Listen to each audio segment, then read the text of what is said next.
Boa noite. Alegria estarmos juntos para finalizarmos esses dias. Muito obrigado, pastor, pelo convite, pela oportunidade. Obrigado à igreja também por esses dias, foram dias especiais. E hoje, concluindo, espero que mais uma vez a palavra de Deus fale ao nosso coração. Eu quero convidá-lo a abrir a Bíblia no livro de Deuteronômio, capítulo 6. Hoje, inspirado aí pelo batismo, lindo batismo dessa família, onde eles estão? Os pais, onde estão os pais? Aí, muito bem, inspirado pelo batismo de vocês, eu decidi apresentar essa mensagem. Deuteronômio capítulo 6, Deuteronômio capítulo 6.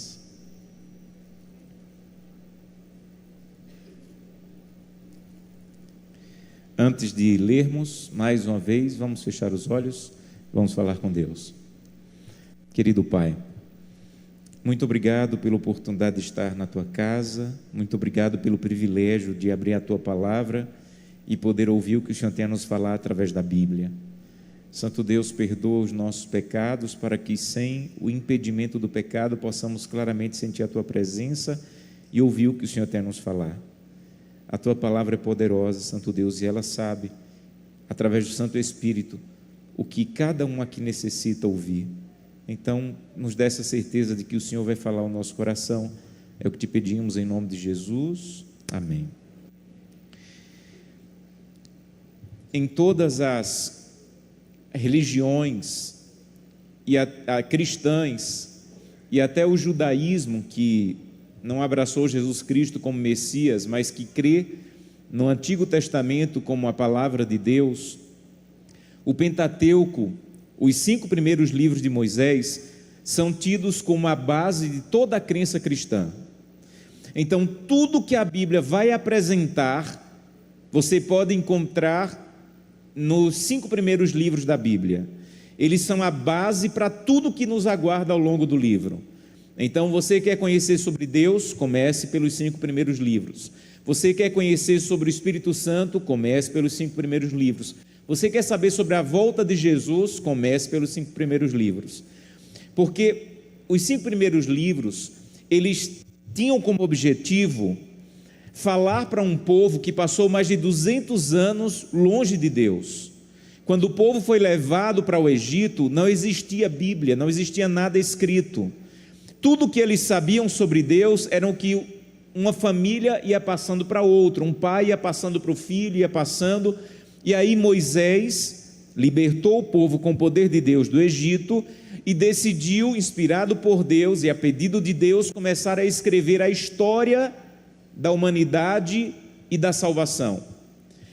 E o Pentateuco, ele segue uma ordem, não apenas a ordem histórica, mas ele segue uma ordem dos princípios da salvação. Gênesis apresenta a humanidade se perdendo, saindo do jardim do Éden e se perdendo longe de Deus, até que vai para o exílio. Êxodo apresenta o povo sendo resgatado do poder do inimigo. E a partir de Levítico, é ensinar esse povo que estava perdido e que foi resgatado a andar com Deus. E essa é a nossa história. A nossa história é: estamos perdidos até que aceitemos o resgate que Jesus Cristo nos ofereceu na cruz do Calvário. Mas a vida cristã não é apenas saber que você estava perdido e foi resgatado. A vida cristã é também aprender a andar com o Deus que te resgatou. E infelizmente, há muitas pessoas que só querem um cristianismo de Deus me salva. Mas biblicamente você deve abraçar o cristianismo de Deus me salva e me transforma. O cristianismo de Deus me salva, apesar de ser profundo e amplo, não é completo. Porque Deus nos salva com um propósito. Deus nos salva para nos transformar. Deus não quer simplesmente libertar você do Egito, Deus quer tirar você do Egito. Essa é a história do Pentateuco. Então, imagine que você está completamente perdido pelo pecado, você está completamente dominado pelo inimigo, aí você vai a Deus e diz: Santo Deus, por favor, me salva, me resgata. Eu não quero mais estar perdido, eu não quero mais estar longe de Deus. E com o poder maravilhoso de Deus, através de Cristo Jesus na cruz do Calvário, Ele resgata você. A pergunta que você tem que fazer é: para que Ele me resgata? E o livro os 5 primeiros livros da Bíblia dizem: Deus nos resgata para nos fazer andar com Deus e transformar o nosso caráter. Para isso Ele nos resgata. Então Ele não quer apenas nos tirar do Egito, Ele não quer apenas nos libertar do Egito, Ele quer nos tirar do Egito para nos levar para Canaã. Então a caminhada do povo de Israel, de perdido escravo no Egito, liberto por Deus e caminhar até Canaã, é a nossa história de redenção. Então é como se fosse a miniatura do plano da redenção. Eu estava perdido, Deus me resgatou e agora eu estou caminhando para Canaã celestial. Mas entre ser resgatado e chegar na Canaã celestial, alguma coisa tem que acontecer no meu caráter, alguma coisa tem que acontecer na minha vida. Há um autor chamado Leonardo Ravenhill, que ele diz: muitas pessoas dizem, eu fui liberto por Jesus. Aí ele diz: a pergunta que eu lhe faço é: você foi liberto de quê? Você foi liberto da crítica? Você foi liberto da promiscuidade? Você foi liberto da maldade? Você foi liberto da desonestidade? Você não pode simplesmente dizer assim: Jesus me libertou.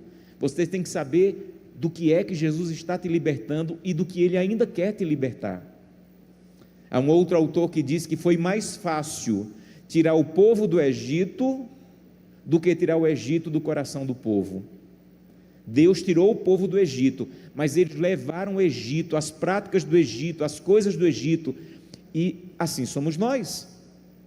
A vocês que irão se batizar hoje, aqueles que estão se preparando para um dia serem batizados, o batismo não é a linha de chegada, o batismo é a linha de partida.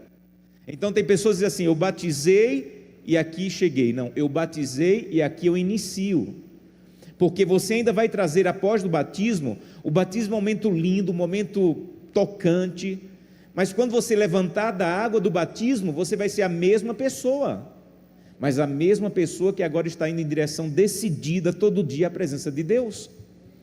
Martinho Lutero costumava dizer assim: eu pensava que o velho homem ia morrer na água do batismo, mas eu descobri que o miserável sabia nadar, e aí ele saiu comigo, e eu tenho que matá-lo agora todos os dias. Então a Bíblia diz que nós temos duas naturezas, uma natureza de pecado, e quando aceitamos Jesus, a natureza espiritual. Mas quando você aceita Jesus, a natureza de pecado ainda continua em você, e Jesus Cristo, quando você vai à presença dele, vai matando essa natureza todos os dias. Por isso Lutero disse: eu achei que o velho homem, a natureza do pecado, tinha morrido na água do batismo, mas eu descobri que o miserável do velho homem sabia nadar, e ele saiu da água do batismo, e eu tenho que matá-lo agora, todos os dias. E para fazer isso, Deus mandou Moisés escrever um livro muito especial, que é o livro de Deuteronômio. Leia esse livro. Moisés recebeu a notícia que ele não ia entrar na terra de Canaã com o povo.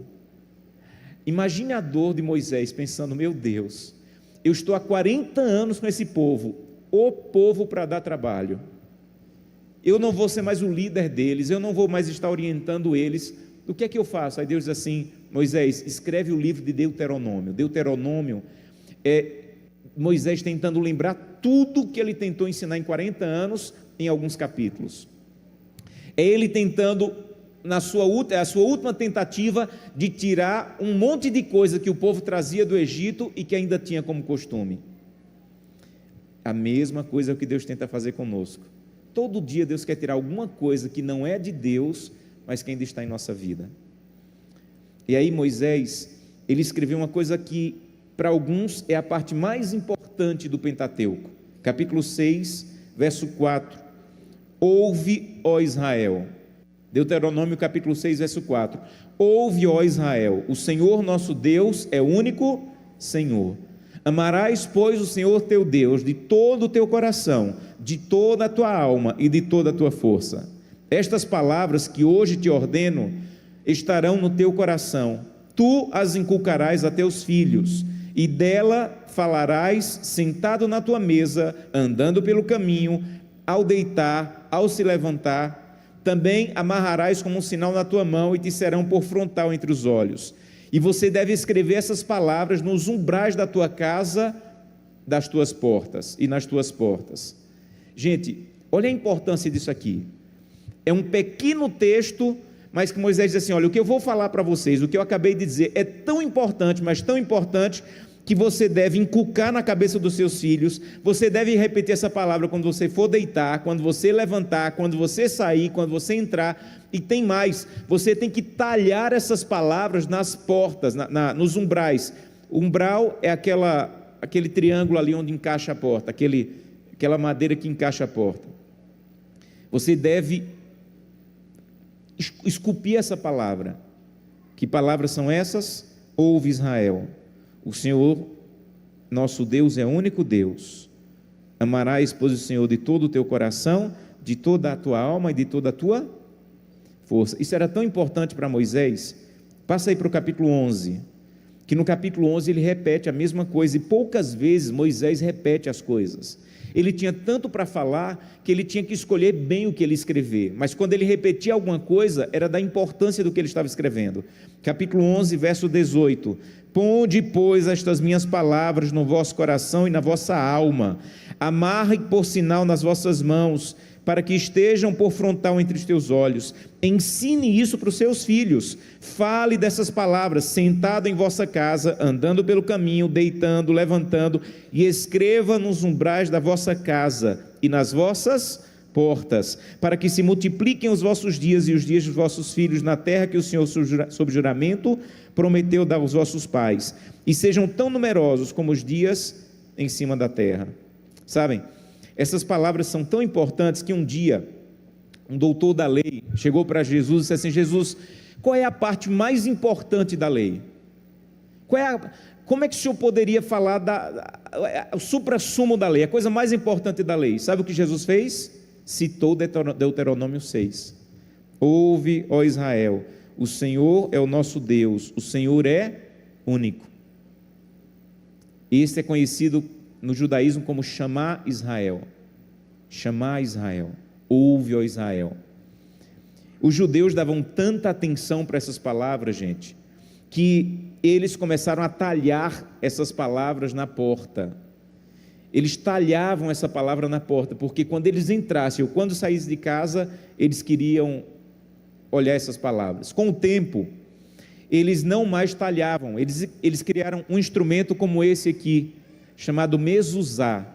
A palavra mezuzá em hebraico significa umbral, e eles criaram isso aqui, que esse aqui é de porcelana, tem de ferro, de aço, de madeira, e eles colocam isso aqui na porta, e aqui dentro tem um espaço oco, que eles pegam um pergaminho, com esse texto de Deuteronômio, e colocam aqui dentro, e colocam na porta. Não sei quantos já assistiram aquele seriado The Chosen, mas quando eles saem de casa, eles tocam e beijam. É isso aqui, a mezuzá. Porque os judeus começaram a levar tão a sério o que Deus falou em Deuteronômio 6, que eles disseram: vamos colocar isso aqui na porta da nossa casa, com esse texto dentro, para não esquecer, o Senhor é o nosso Deus, o Senhor é o único, e devemos inculcar isso, devemos falar entrando em casa, saindo de casa. E eles colocaram isso aqui. Toda mezuzá, não importa de que material seja feito, ela tem uma letra em hebraico que é o Shin. Shin é uma letra hebraica que é a primeira letra do nome Shaddai, que é o nome de Deus, é o Shaddai.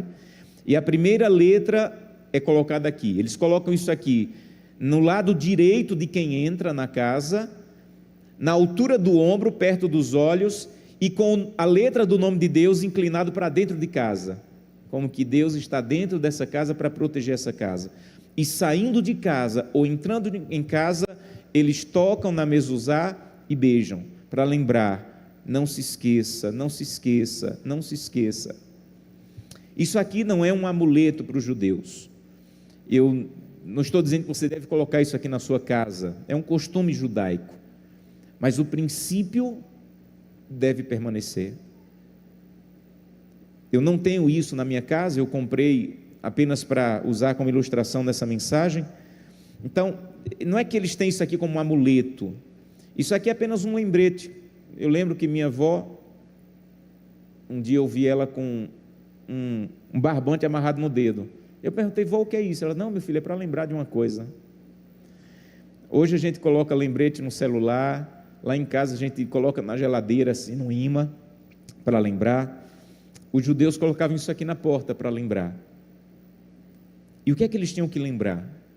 Vejam, quando os judeus saíram do Egito, eles saíram com a mentalidade egípcia, porque afinal eles haviam passado 200 anos no Egito, mais de 200 anos no Egito.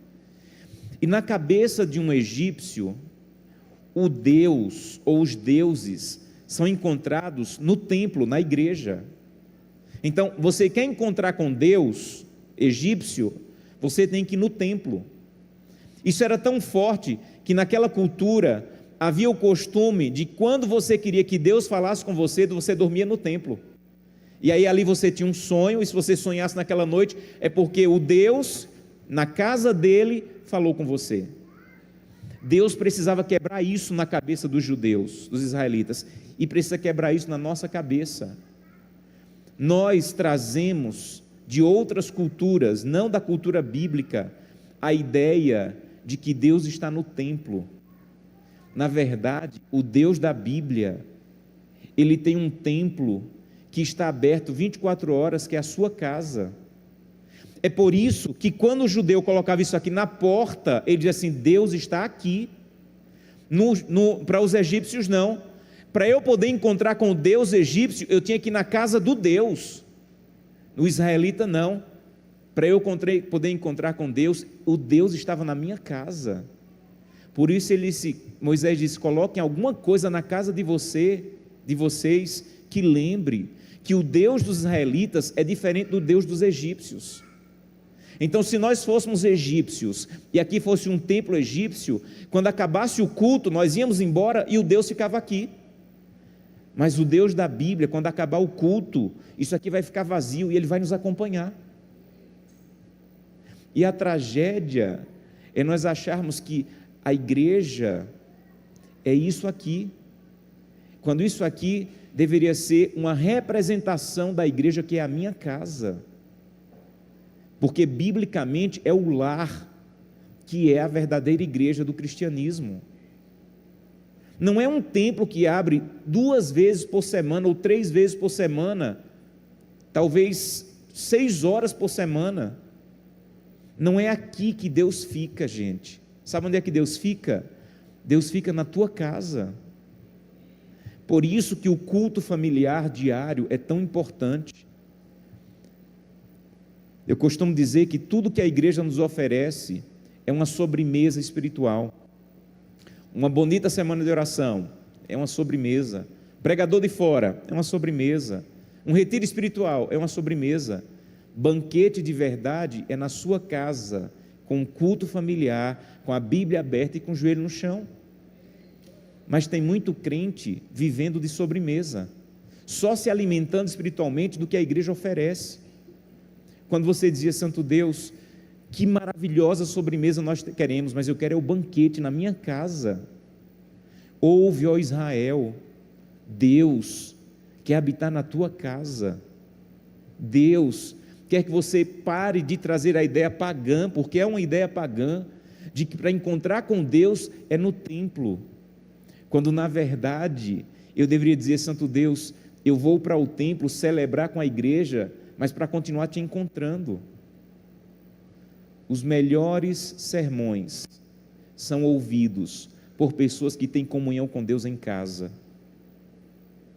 Pessoas que não têm comunhão com Deus em casa sempre querem na igreja, ou geralmente querem na igreja, um grande show. Não pode ser simples, não pode ser de qualquer, só a Bíblia, tem que ter alguma coisa, tem que ter um pregador de fora, tem que ter um cantor de fora, tem que ter alguma coisa extraordinária. Mas quando eu estou me alimentando com Deus em casa, o que eu venho comer na igreja é só uma sobremesa, porque o banquete eu já comi. Então, quando Deus manda os israelitas colocarem alguma coisa na porta de casa, para lembrarem, Deus habita aqui, é para que os israelitas nunca esquecessem, o Deus dos israelitas, o Deus cristão, é diferente do Deus dos egípcios.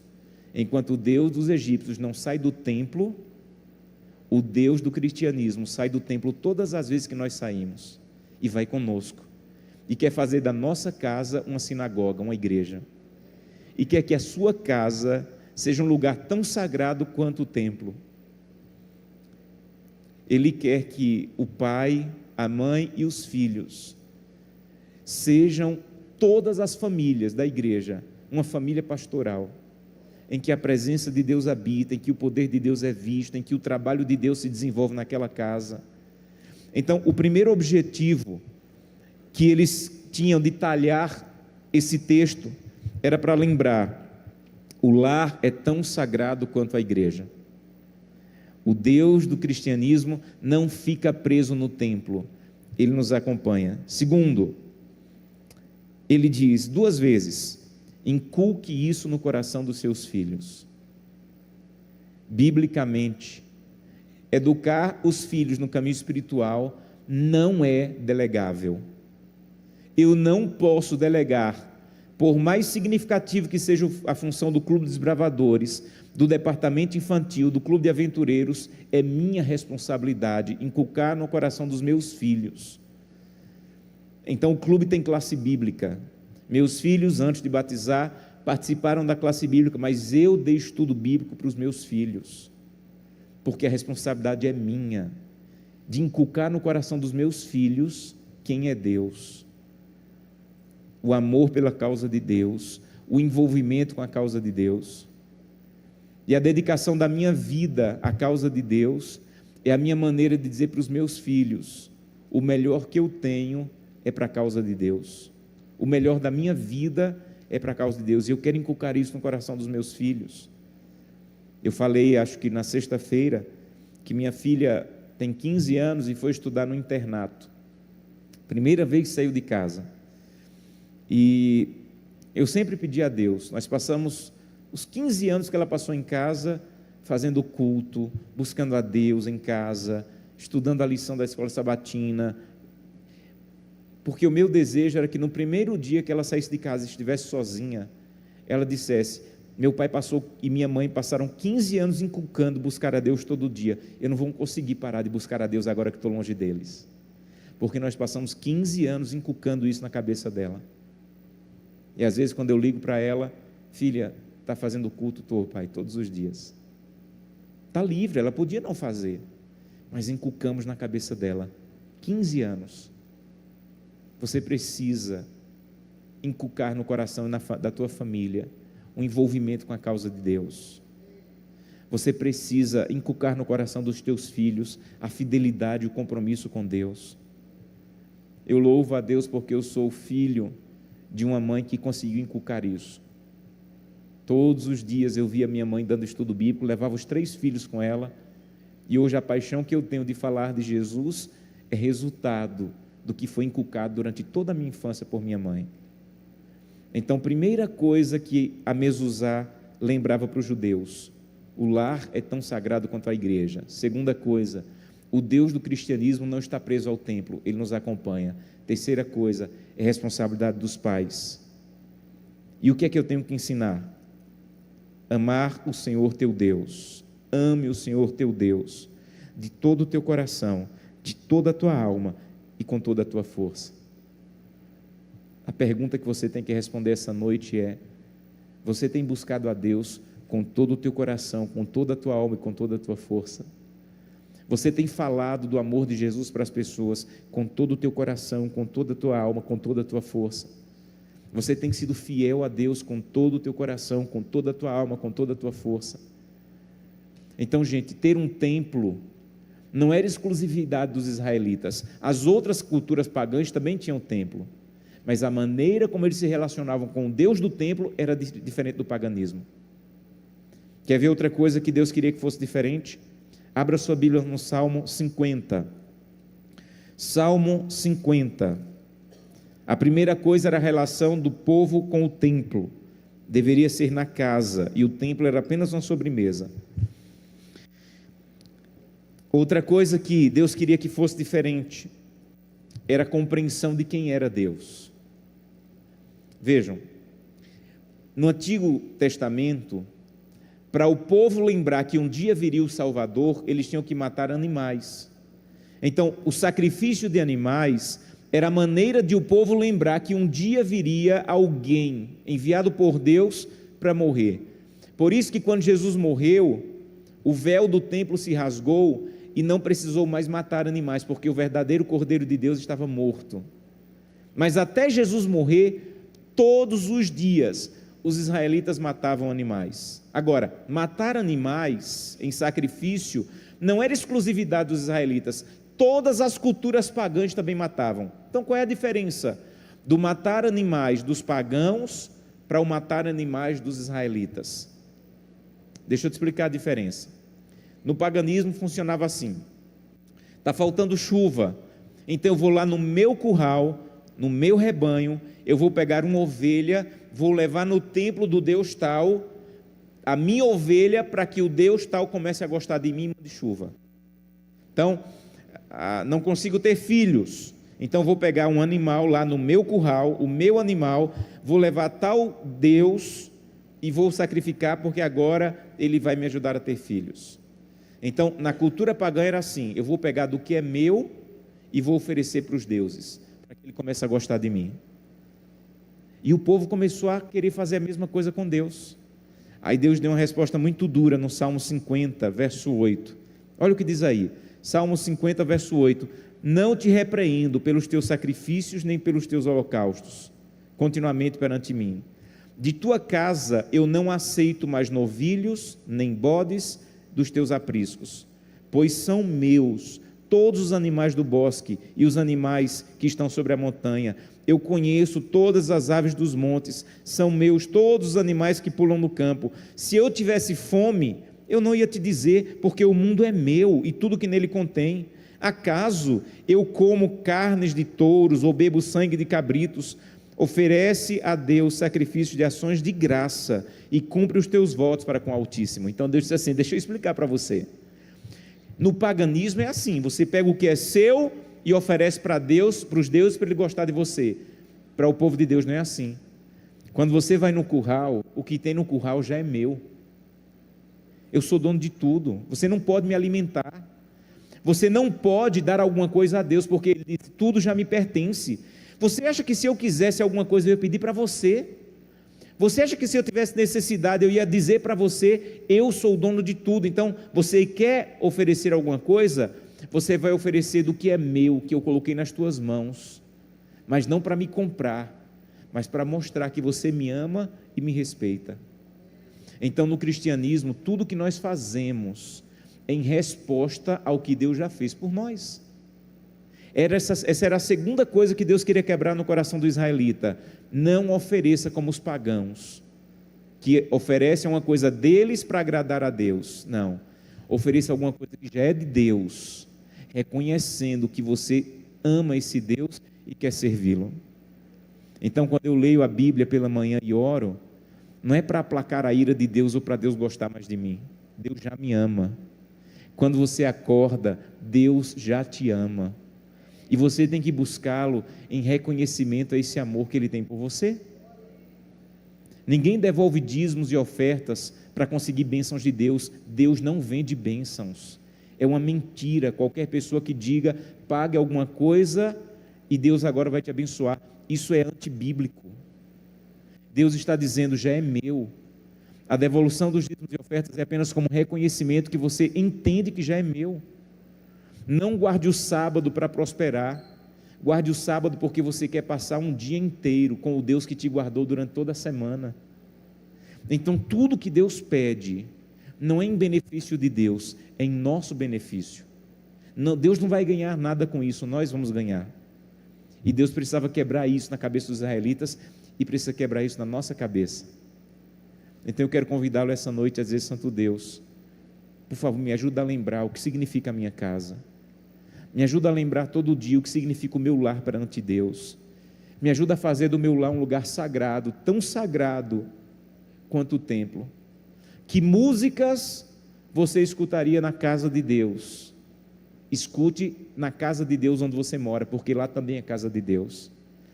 Como é que você falaria com sua esposa dentro da igreja? Pois fale com ela desse jeito na sua casa, porque lá também é casa de Deus. Como é que você iria, o que é que você iria assistir aqui na igreja? Se o pastor dissesse assim, olha, todo mundo aí agora, acesse aí no celular e assista o que você quiser. O que é que você ia assistir aqui na casa de Deus? Assista isso na sua casa, porque lá também é casa de Deus. Deus não quer ficar preso ao templo, Deus quer lhe acompanhar e quer que você entenda que Ele quer habitar na tua casa. Há um livro, e eu termino com isso, um livro de costumes judaicos, chamado Talmud, e o Talmud, ele tem uma história muito bonita, de um homem chamado Onkelos.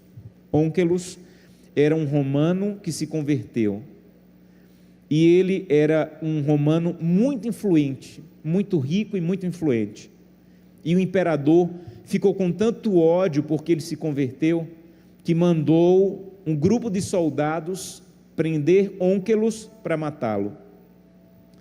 Mas ele era tão querido que os soldados não queriam fazer isso.